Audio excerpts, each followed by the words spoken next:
আসসালামু আলাইকুম। আজ যেহেতু শুক্রবারে কি রান্নাবাড়া করা হলো বাসায় সেই ভিডিওটা নিয়ে চলে আসলাম। আর বাইরে তো বৃষ্টি, তো আমি আজকে 2-3 পদের ভর্তা করেছি। আর ভর্তাগুলো হচ্ছে মরিচ বাটা আর কি, কালো জিরে দিয়ে, আর হচ্ছে শুধু শুকনো মরিচ আর রসুন, কাঁচা রসুন দিয়ে। আরেকটা করেছি চিংড়ি মাছের যে থাকে, মানে যে মাথা বা ছোটো ছোটো চিংড়ি, সেগুলো দিয়ে আমি একটা ভর্তা তৈরি করেছি।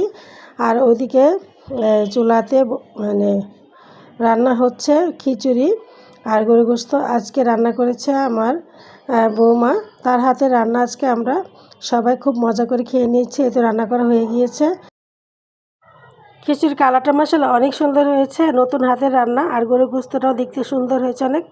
আর যখন খেয়েছি তখন মাশাআল্লাহ অনেক মজা লেগেছে। তো খাওয়ার আগে ভিডিও আর কি যখন বাড়ছিলাম,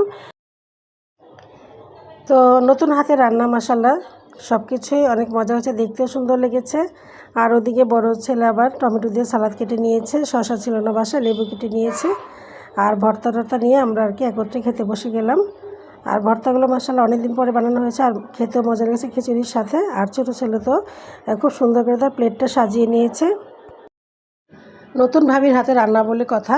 তো যাক, এদিকে সন্ধ্যার পর আবার ছোটো ছেলে গিয়ে আইসক্রিম নিয়ে আসলো, আমরা সবাই মিলে আইসক্রিম খেয়েছি। আমার হাতে আইসক্রিমটা ভিডিও করে নিলাম। তো আলহামদুলিল্লাহ সব কিছু মিলে